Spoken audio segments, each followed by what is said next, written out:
Good evening.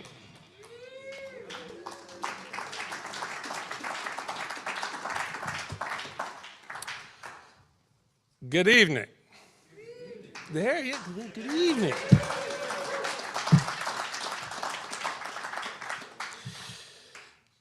We're going to do an author talk tonight.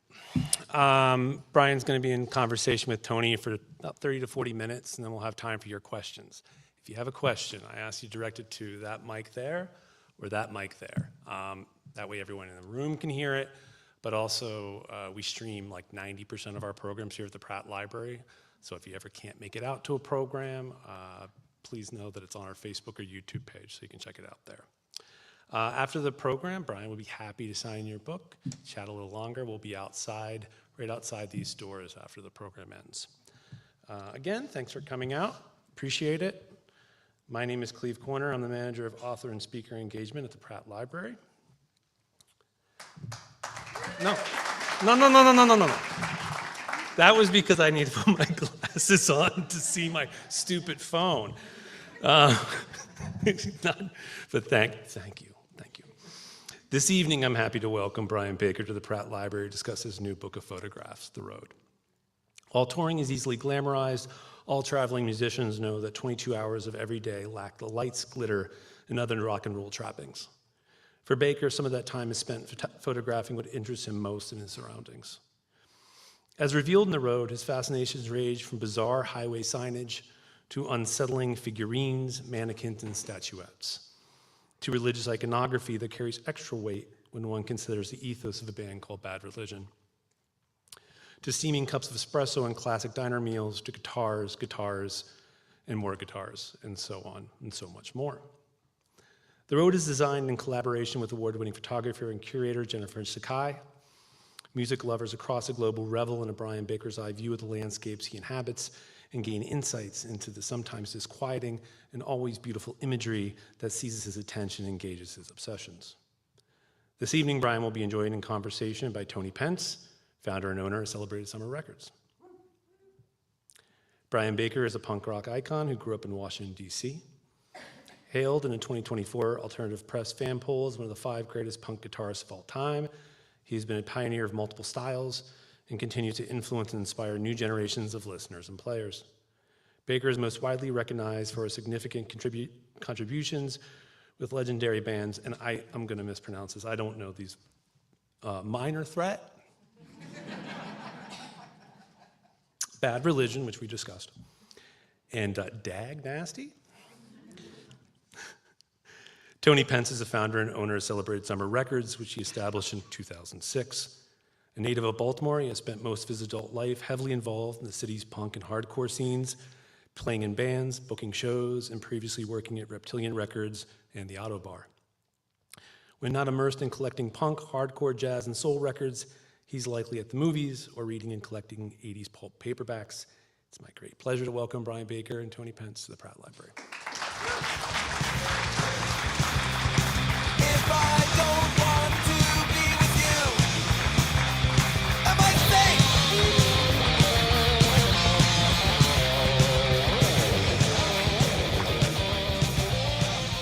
Hello. Thanks everybody for coming out. Are we supposed to talk into these? Well, I don't know. I think you can probably hear us like this without us handling Like that? it. Or like this? What do you prefer? I think they want us to. I think they want us to hold them. We should hold the microphones. Okay, that's cool. I'm comfortable with that. All right.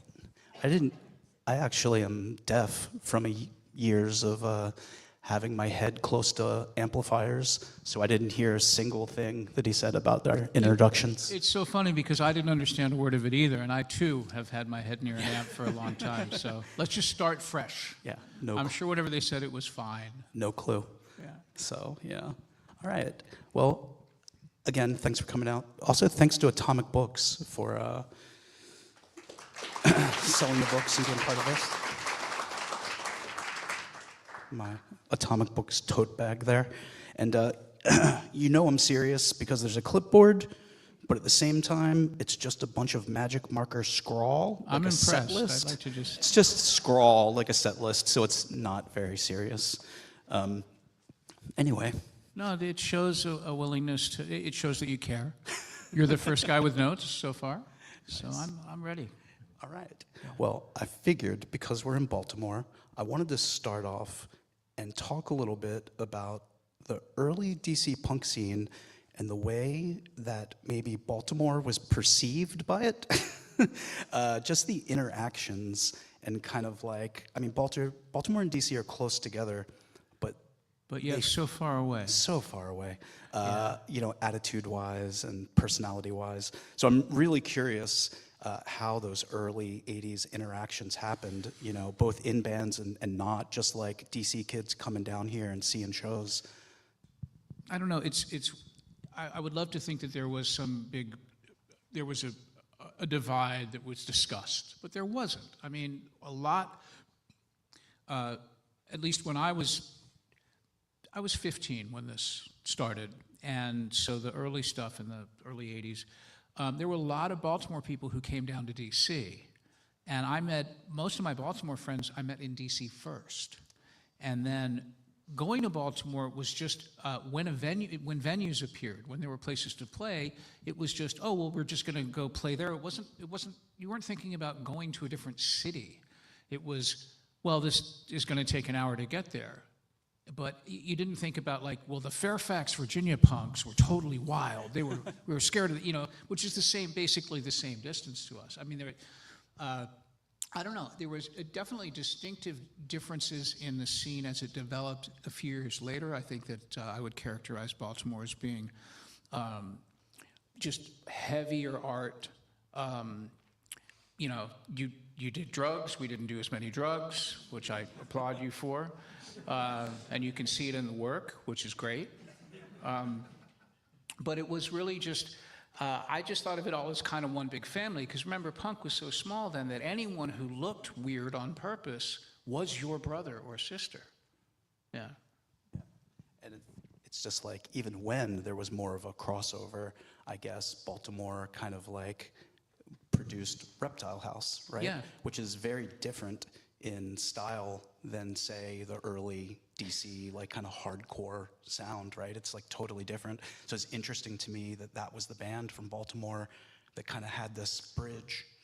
Yeah, but also to they're Discord. cool. And I mean, it was, yeah, I mean, I think DC unfairly gets characterized as this sort of regimented straight edge delivery system.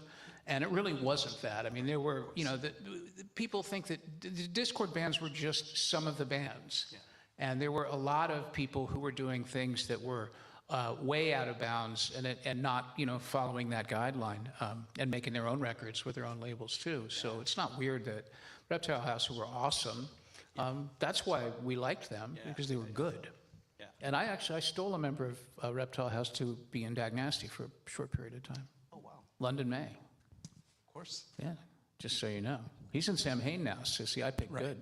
And he also was responsible for booking hundreds maybe shows that happened in Baltimore. I didn't even know that. I just thought it was like cool. Single-handedly booking a lot of stuff here. And his sister's name is Paris.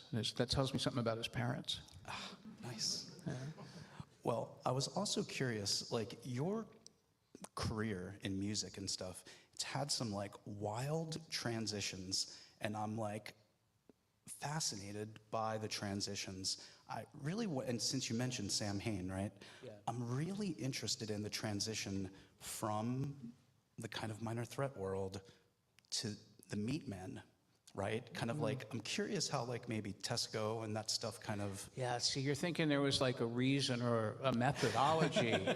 And no, I mean, that wasn't a transition. That was Tesco moved from Michigan to DC, right. And he was cool, and he was our friend, and he wanted to do shows, and so me and Ian and our friend Bert from Untouchables, we just put a band together for Tesco.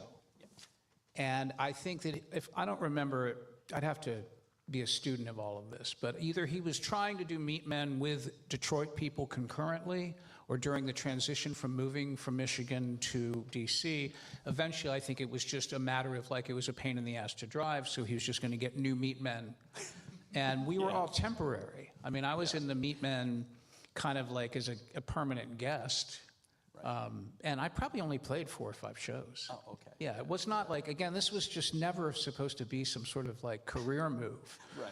It was just like, hey, we're going to play, we're going to play with Tesco. Who wouldn't want to do that? Yeah. It was awesome. It's just interesting to see, like, when we look backwards, and that's why it's really interesting to see your perspective in real time, right? Where a lot of us are looking backwards and going, okay, there was Minor Threat, but then Meatmen, then Sam Hain, then, et cetera, et cetera. And so, yeah, experiencing those changes, like, in real time of being like, I mean, it's just interesting to me that, Minor Threat has, like, when you look backwards, right, there's like a mission statement and kind of like a vibe, but the Meatmen also have an incredible mission statement and vibe, and those two vibes are so wildly different. Yeah, I kinda agreed. love it. And the Meatmen, but the Meatmen were performance art. Right, yeah. And Minor Threat, I mean, we have the benefit of looking back at this thing that happened in this short period of time, and it was pretty good because we didn't stick around long enough to make any bad records. It's kind of unfair. Now when you look at it, it's like, they were really great. Well, you don't do much work, and it was never, like so many things, it was never thought about in a long-term way. These were kids who were an after-school band, and were making music because you had to get something out, but no one had a plan for it.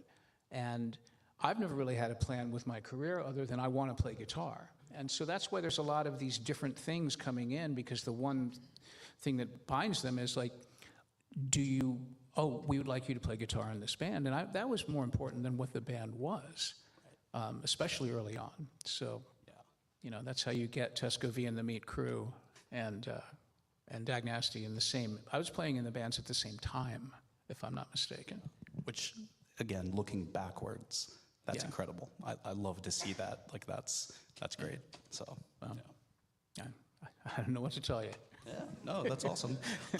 And since, I kind of wanted to ask a little bit, this is like kind of maybe unrelated to music exactly, but you're kind of known as a person. One of the first things that I think I learned about you is that you were a really serious collector of Coke memorabilia, right? Or to some extent, right? Well, a serious collector, because Coke is weird, because Coke, it turned out to be a thing, like, I was into Coca-Cola because that was our, code word for straight edge. Like, there were Teen Idols, which was the band before Minor Threat. There were a lot of the flyers for Teen Idols would have Coca-Cola on them. And I think it was, and they had a song called I Drink Milk, and Jeff Nelson, the drummer in Teen Idols and Minor Threat, had like Coca-Cola stuff on his punk jacket. And it was just kind of part of our little DC scene. It was like, we were just Coca-Cola people. Right. And I had just coincidentally never been a Pepsi guy. So I collected it in the sense that I liked Coca-Cola t-shirts and, a weird old can. Yeah. But I didn't really realize at the time that there was this sort of heavy-duty Coca-Cola collector world out there. Right. Like the people who have this is the popcorn machine that was at the 1936 World's Fair, and it has Coca-Cola on it. And these are the original bags. And, I didn't know it was this fetish for basically lunatics. So it wasn't that crazy. Yeah. It wasn't And also, I was never invested in it in it was just found objects. Yeah. So I've been characterized as that, but basically I think it all ended in 1988 when I got a Coca-Cola tattoo, which was the first time Bob Roberts ever saw that, I will tell you. What? And I had to go get a box from the store. I got a 12-pack from the store next to the tattoo parlor and brought it in to Bob Roberts, who's probably one of the best-known American tattoo artists that ever lived.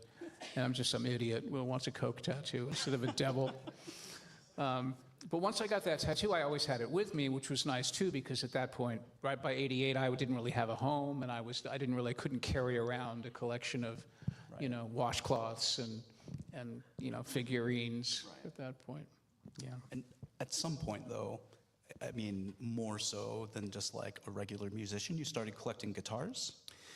Or how would you look at that? The guitar thing is, I'm obsessed with guitars and always have been. And the way I did it initially was when I first started playing, what I would do is I would have a guitar and then I would trade it for another guitar that was usually, that day seemed like a good idea, but would wind up being a worse guitar.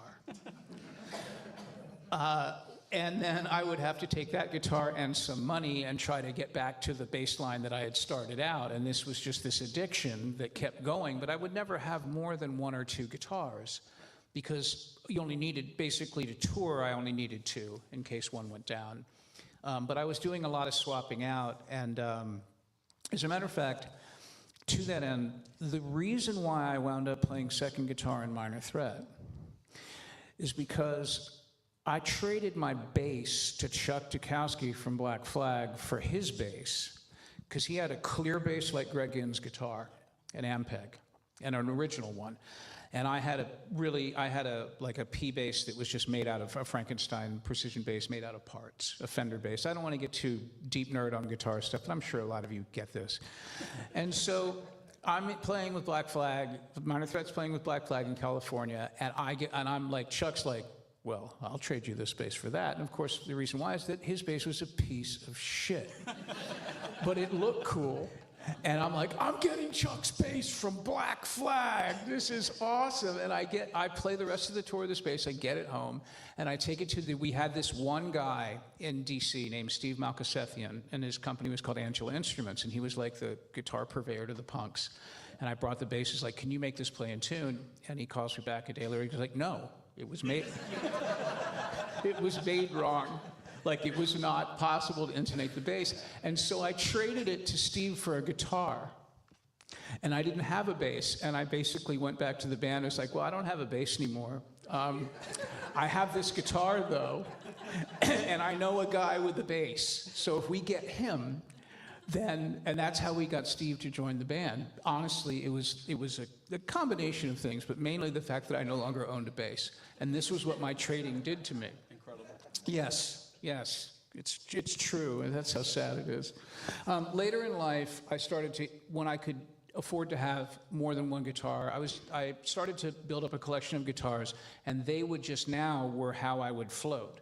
So I'd maybe get up to 6 guitars, and then something would happen, and then I would sell them to live off that until the next thing came up where someone wanted to pay me to play guitar for some brief amount of time, or however it worked out. At one point, I think it was right around the beginning of Bad Religion, I was like, I'm never going to sell another guitar if I don't have to. I don't want to sell one. And so that's how I wound up where I am now, which is I have too many guitars. The next question was how I'm many? trying to get rid of them, and I will get rid of some, and then, don't you know, more come back. It's just, I can't stop it. And you don't have a number for us? I mean, I don't know if it's really 60. 60, okay. We're right now we're at 60. We were at 63, and I was like, this is going to be no. It was the other way around. I was trying to get down to 50, and then something happened recently. But anyway, enough about that. I mean, As a person that owns 0 guitars, 60 feels reasonable. It's not. I know people with a lot more, but normally they have a store. And Oh, man. That's great. Well, I was also curious about, so, you're playing in Bad Religion now, which is an active legacy band. You've got some inactive legacy bands and some in-between ones, but there's still a desire to, start new bands? You know what I mean? Just to, from scratch. Well, Right yeah. at the bottom, like beach rats and fake names and stuff. And I'm just real curious about just the impetus or motivation to just be like, I want to just start. Well, up from until scratch. this book showed up, I only knew how to do one thing. And that, so, I mean, Bad Religion has been such a wonderful part of my life, and I've been in the band for 31 years now. But the fact of the matter is that Brett and Greg don't need my help writing songs. They've got it pretty wired as far as the Bad Religion catalog goes. Sure. I think, I've got some words, fuck you. It's just... So I'm always writing music, and the other bands that I'm in now, currently, I'm in a band called Fake Names, which is Dennis from Refused is the singer, And the guitar player, Michael Hampton, I've known since we were 8 years old. We went to elementary school together. The bass player, completely coincidentally, has a publishing company called Akashic Books, and they've put out a book called The Road by Brian Baker. So Johnny Temple from Soulside and Girls Against Boys is the bass player in Fake Names. The reason why is because it's fun to play music, and also it's the relationships with the people. It's not just the product. It's like, I would be in bad religion if no one came to our shows, because I get to hang out with Greg Graffin and Jay Bentley, and these are my closest friends. And so each new band is it's just another dynamic and another group of people, another group activity. And I think that's really what I'm attracted to the most, is the experience of making music with different combinations of personalities. Yeah, and the Beach Rats is a New Jersey hardcore band. And these are guys from the Bouncing Souls and Lifetime, and this is a whole different thing. I mean, these guys are, they're Jersey fucking, you get it. I mean, That's the best part about it. yeah, it's so awesome. I'm just like, That's what I was most curious about. Just like starting again, yeah. New Jersey hardcore. Well, because I moved to New Jersey 8 years ago, and I'm like, all right, well, let's get some locals together, It worked out, and they're awesome. That's awesome. Well, talking about The Road, I'm curious, when did photography start kind of, even before this book was kind of like a thought, what were your experiences with photography like kind of before this? I mean, I always wanted to take pictures, but I never was successful at doing it. I had a couple of fits and starts. My parents gave me a camera when I was very young, and I took some pictures with it, but just a handful of pictures. And in my life, I've had, people have given me cameras, or I've been like, when disposable cameras came out, I'm like, well, this will be an easy way. I can carry these things around. But I've never really stuck. And the reason why this book, The Road, is here is because every picture in it dates from the first camera phone I got.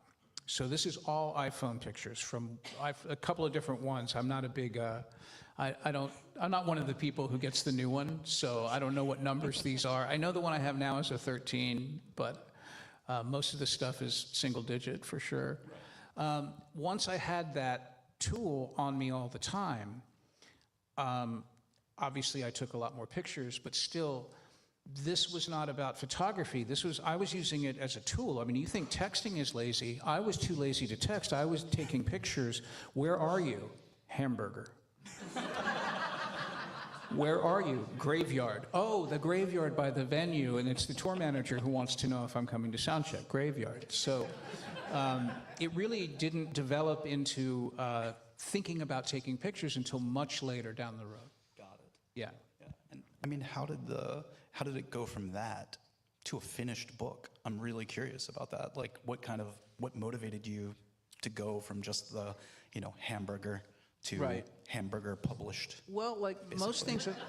most things in life. I mean, it was, it was other people who were helpful to me. And my wife had told me, my wife is in the arts, and she has run a nonprofit with a gallery space called Transformer in DC for 20-something years. And so she's a curator, and she's been supporting emerging artists. And she knows a little bit about the things, and she would say to me occasionally, every once in a while, these are pretty good pictures you have on your Instagram account. Or, maybe someone would want to see these pictures and like, you're crazy, you don't know anything. These are iPhone pictures. How could you sell that? Yeah. The resolution is wrong. No one would buy this. This is stupid. And I was being, she would be, okay, fine. Don't tell me anything, right? And then it would come again occasionally. But the reason why there's a book at all is because a friend of ours who is a fine arts photographer, Jennifer Sakai, and she teaches photography, and she'd always wanted to make a book. And without any, I had no idea, but she did take my Instagram page and made a mock-up and sent it to me and said, what do you think about this? And once I saw what she had done, I was like, okay, I get it. Because she knew what the fuck she was doing, she made it into a conversation, and she created a narrative, and she picked, the images are what we wound up with in this book that you all hopefully have aren't the same pictures that she started with, but I saw how it made sense because I didn't have the skill set to even imagine having a book. And what it reminded me of was when we first started making music, and there would never have been a record, there would never have been a Discord Records if there wasn't a guy named Don Zantara who built his own studio in his house in DC and was just interested in recording music, because we didn't know how to make records, but this guy Don did. He knew how to capture what was going on, and this is the same thing with Jennifer. It's like I would never have thought about making a book, but she was like, no, I'll show you how to make a book. And then there was that part where the bass player in one of my bands owns a publishing company. That probably had, that might have weighed in on the ease of getting the product to market, I would say. Yeah, that worked out perfectly. Yeah. Do you want to see some pictures? I think that's what we need to do. We should talk about the pictures a little bit. Yeah. Which is fun. I'm going to see. I bet this does what it's supposed to. Yes. Thank you, Sean, for your tech advice. I appreciate that. So this dovetails nicely in what we were talking about. There's a guitar. This is a picture that I took in 1975, which is 50 fucking years ago. And this is my first guitar, my first electric guitar, and my first guitar amp. And I know this was December of 1975 because my parents gave me an Instamatic camera that Christmas and that amp, which is a Fender Princeton Reverb. I'd already had the guitar. And you can tell because the amp is really fresh and new, and the guitar is, of course, it's already been fondled abusively. It is a 1967, I think it's an Epiphone Olympic. The bridge is the wrong bridge, though, for those checking boxes. The reason why it's in the book and why it passed muster, of course, is that about 2010, I took a picture with my cell phone of the picture that I had took 50 years ago. So that's why it's in the book. But all hail the brown shag carpeting. My parents are great, and that's one of the first pictures in the book. This is a picture of the sign for the Thai Room restaurant. And the Thai Room restaurant was the first Thai restaurant in Washington, D.C., and it opened in 1973. And because I had the kind of cool hippie parents that gave guitars and cameras to you for Christmas and you had a brown shag rug, they were interested in food. And this is it's wild to think that at 8 years old, I was being taken to go to a Thai restaurant. Especially at the time, it was kind of wild at that time. This was when America was a much different place. And the Thai Room was an institution, and a lot of the punk kids knew about it. I mean, it was open until 2005. And sometime, like maybe about 2010, a friend of mine had just rented a house, and they were having a party, and I went over to the house, and I walked in the backyard, and it's like, where the fuck did you get the Thai Room restaurant sign? I just couldn't believe it. It was so cool, and I took the picture.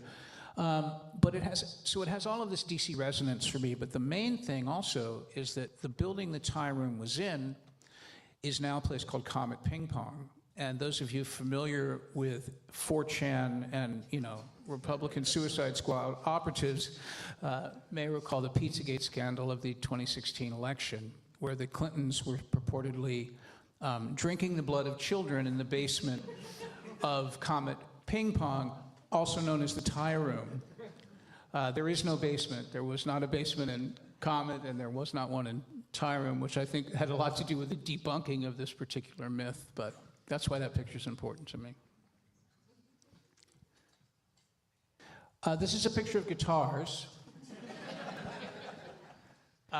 This is a picture, now this picture was taken in 2024, and I will admit that by this time I knew there was going to be a book, and that impacted the type of pictures that I took, because I was looking for stuff at that point, like, okay, this is going to be a thing.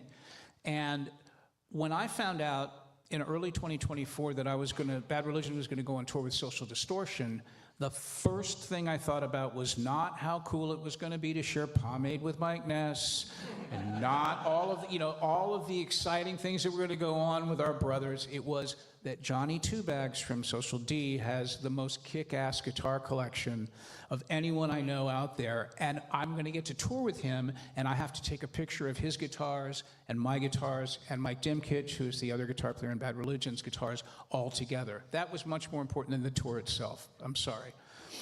This is the third day of the tour, and this was the day that I walked out to like the loading platform, and I saw this pallet, the shipping pallet, and I was like, okay guys, today's the day. Let's get the guitars. And we brought them all out, and I fucked around with this. I must have taken 40 pictures, not just this configuration. I tried to I laid them all down the sidewalk. I just hung them from the rack. I did every stupid thing I could do. And the best picture turned out to be the second one I took, which is this. And so all Johnny's are the top ones going down diagonally. Mine are the most beat up, the two of the white pick guards, and then those are Mike's. And the youngest guitar here is from 1959. So it's a nice pile of wood. This is a picture of the brothers. I call this the brothers. It is one of many graveyard pictures that I take. I have a thing about graveyards on tour.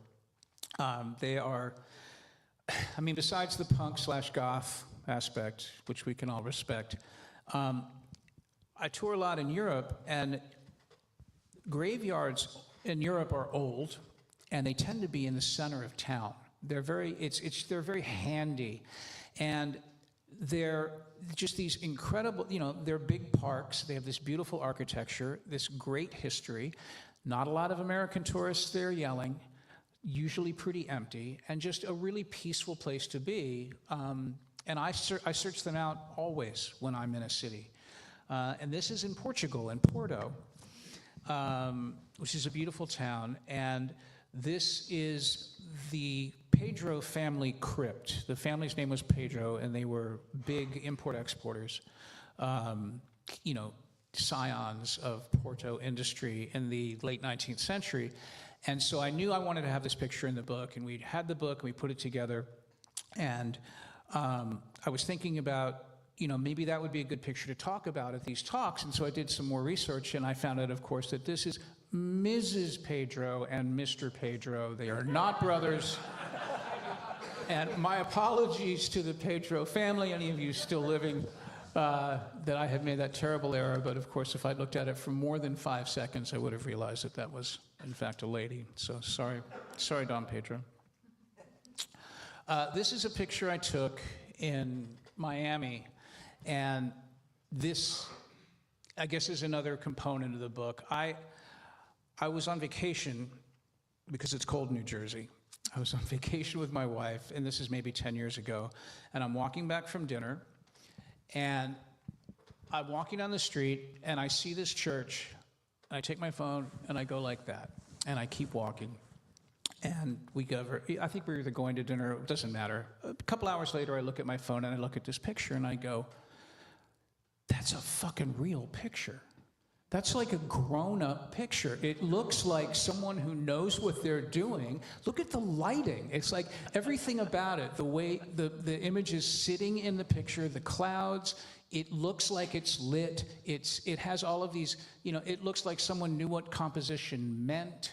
It had this really grown-up magical thing to it, and I did not give a shit. I had just walked by and just bam, pulled it out of my pocket, and it was this happy accident, and I've always really loved that picture because it was completely random that it happened, and I'm still getting, I still love seeing it right now. It's just cool, and I love a cross, and it's, probably was near a graveyard because it's a church, ticking all the boxes. This is by far the best member of Bad Religion. This is Jay Bentley.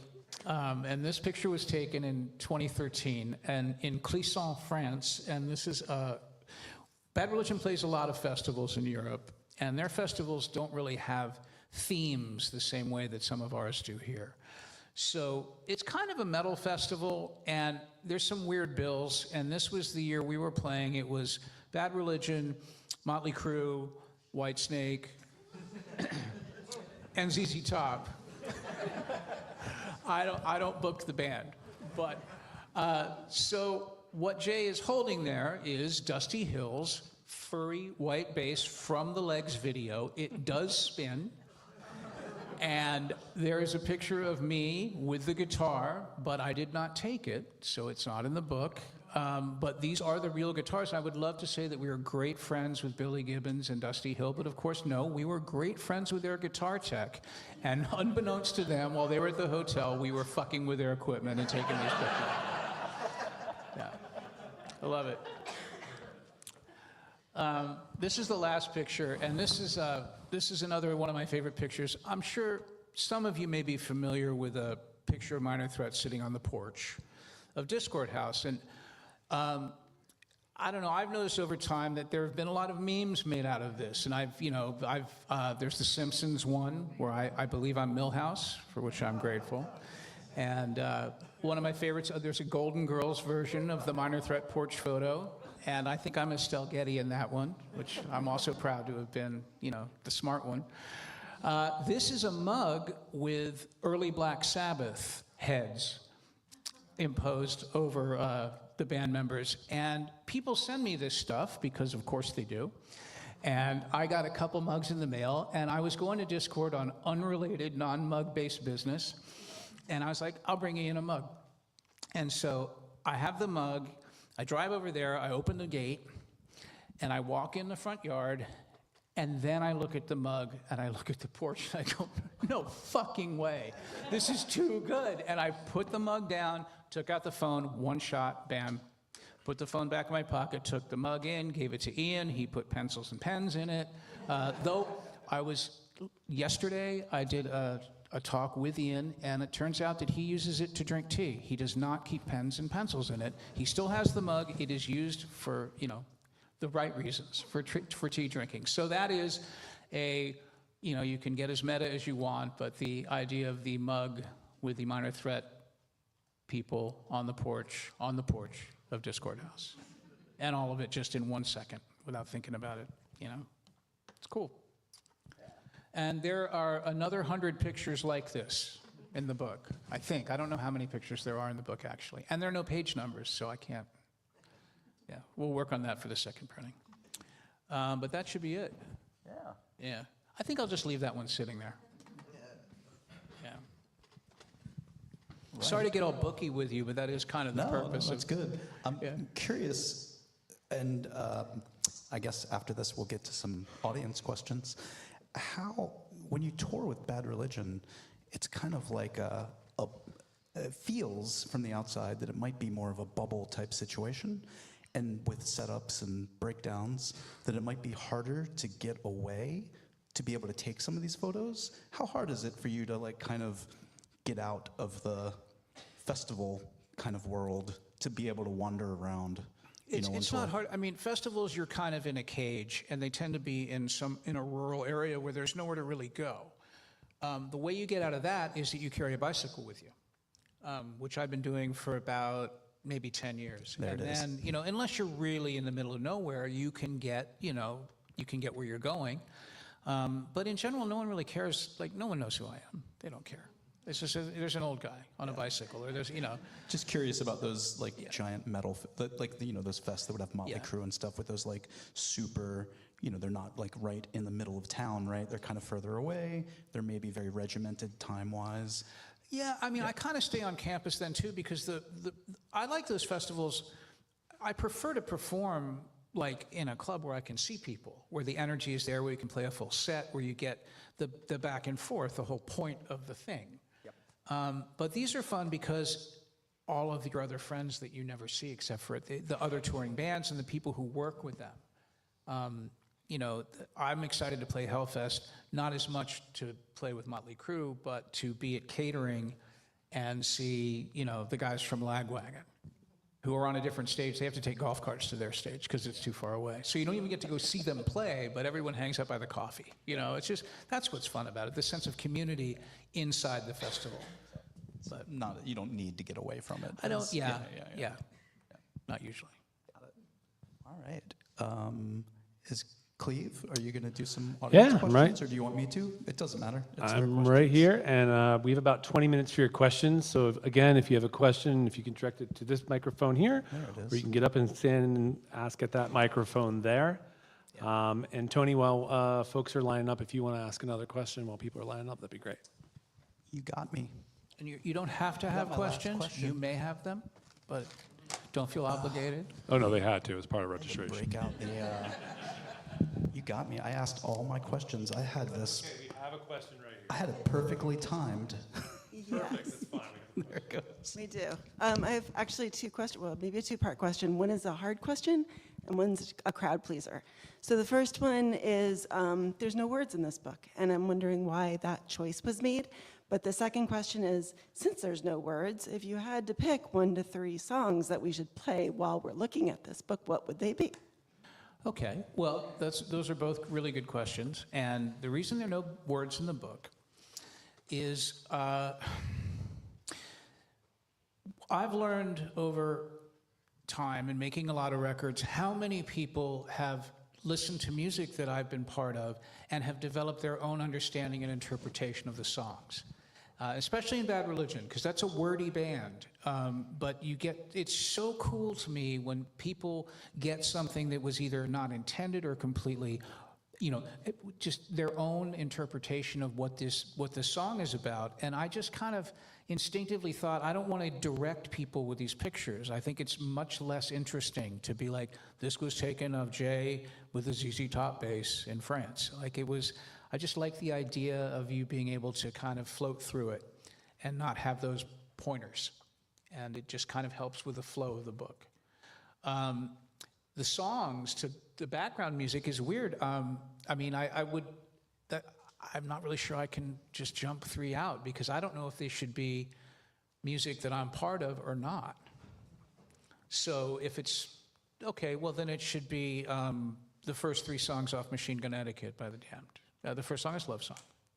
Second is Second Time Around. What's the third song on Machine Gun Etiquette? I own it, and here I am on Anyway, the spot I should know that. completely. I think I own more than one of them, and the lights just make my brain go blank about that kind of stuff. We're not all perfect. But those are great answers. So Hey, what's up, guys? Hey, Tony and Brian. Thanks for Doug here. I love these talks you guys do. Ian did. I missed the one you guys did yesterday with Ian, but anyway, I had a question about Tony touched on this with the other bands you start, like Fake Names and Beach Rats. How do you manage that, like, timing to do shows? When you got Bad Religion going. I'm just like, it's just a matter of talking to all the guys and figuring that out. Yeah, it's just easy. And Bad Is it? Religion, we found a way to, one of the reasons why we've been a band for 1,000 years is we don't play too much. Because that's what kills bands, is that if it's not exciting, if it's, you can beat it to death. And so I'm really, even though Bad Religion is a full-time band, I'm only playing, 40 or 50 shows a year, and there's plenty of other time for other bands. And we just kind of, just like anything else, we just talk to each other like, who's free? Is anyone free in June? And, oh my God, we're all free in June. Then we'll say, well, let's call someone and let's call a grown-up and see if they can book shows for us. Just like, yeah. Hello, I was wondering about when you were putting this book together, what the photo editing process was like, and if you had tinkered with the photos as you were taking them, because you have that ability on an iPhone, versus when you're putting them into print and having to mess with them for them to all kind of work together as a book in print because they're such different photos. Well, this is why I'm so grateful for Jennifer Sakai, who is the woman who basically made this book.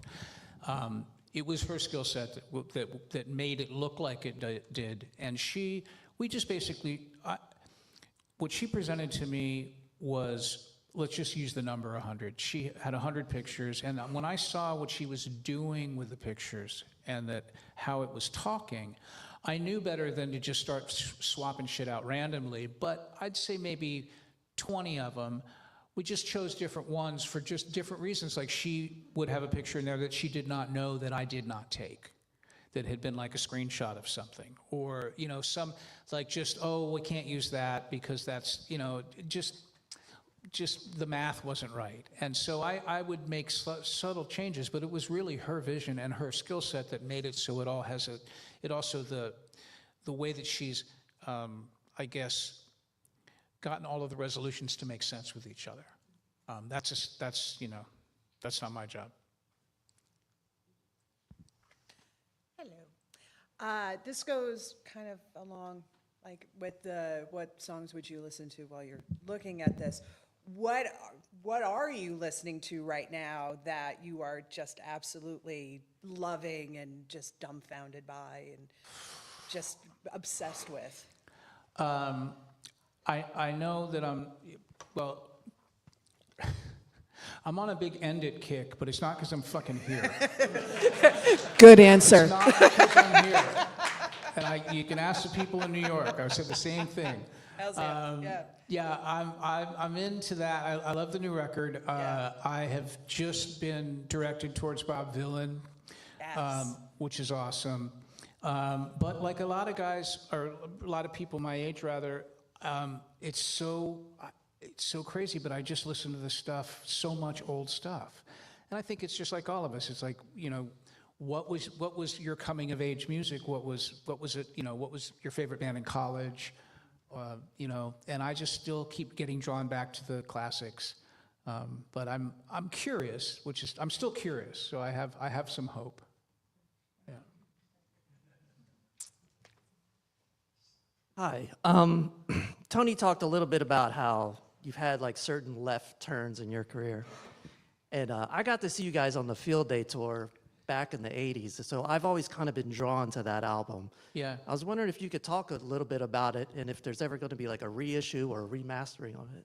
Right. Well, the Field Day record there isn't one anymore. Well, there's one right here. I brought a prop. So I did my punishment signing before this.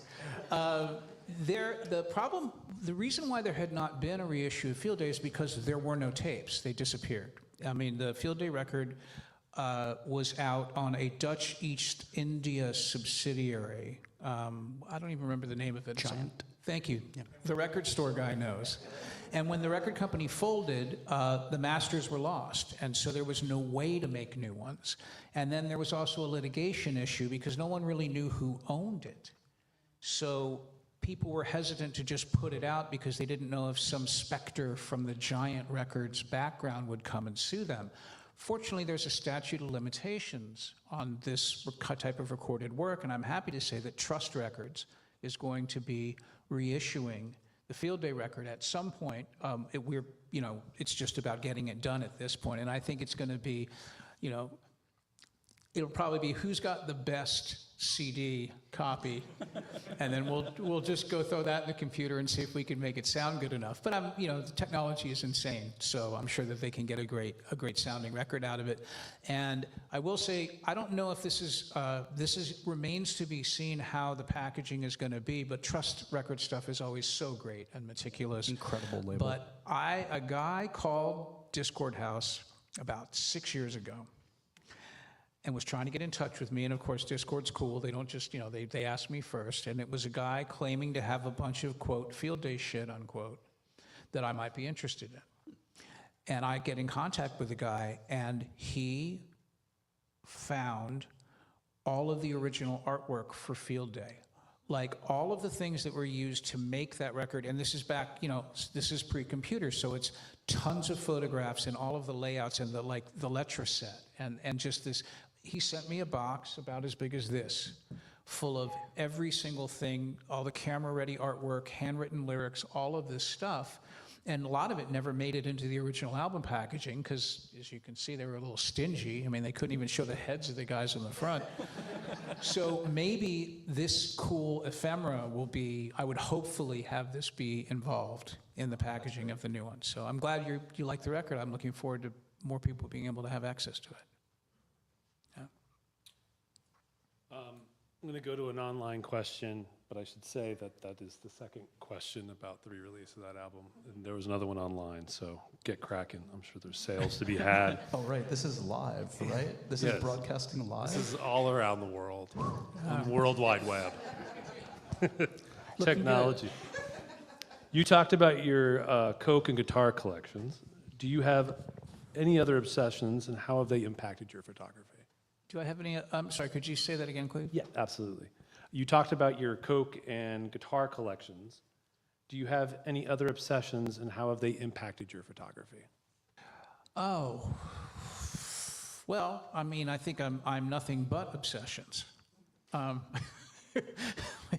don't know, we'd have to have some people, we have to have some witnesses come out. I don't know, I think that, you know, the photography seems to be a habit now. It's a byproduct, but it's still, I'm still struggling with the idea that I am a photographer, though I know that I am, because there's a book, so I have to be. But I still just have this kind of, it's something that I do in the course of my day when something catches my eye, but I'm not, I don't know, I wouldn't call it obsessive. It's just, it's as natural as like having a drink of water.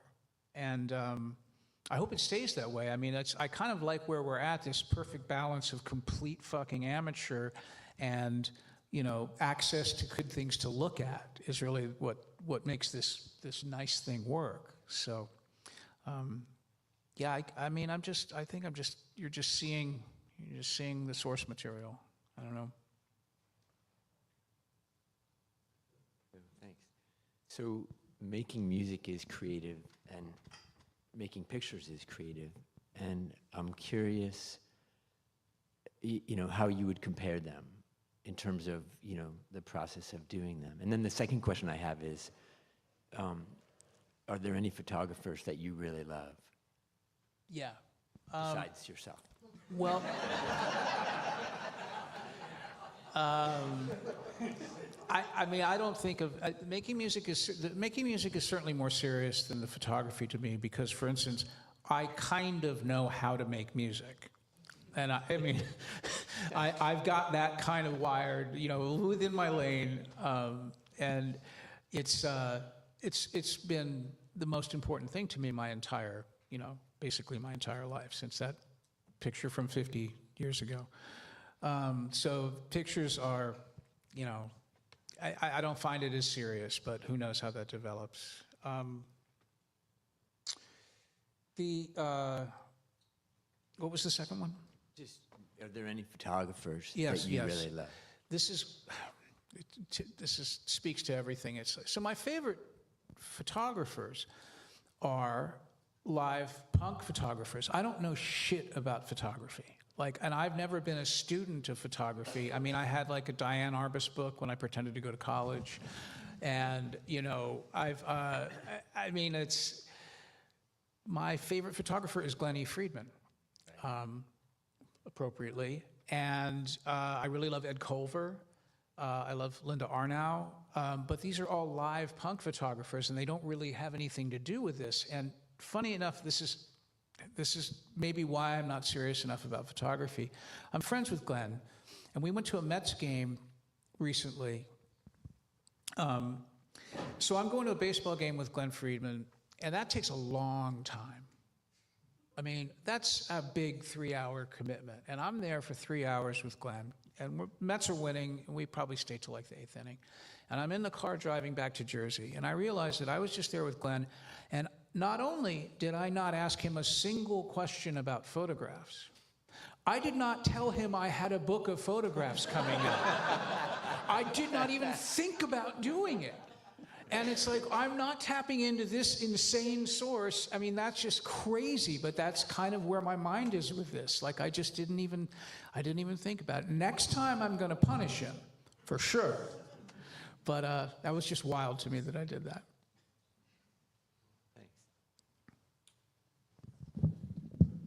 Please help me to thank tonight's moderator, Tony Pence.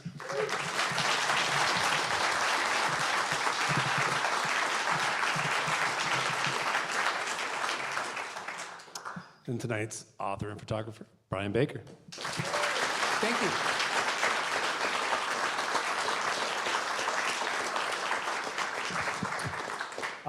So again, Brian will be happy to sign the books that you purchased from our book-selling partner, Atomic Books. We'll be outside in about 5 minutes. Again, thank you all for coming. Yeah, thanks so much, guys. Thank you.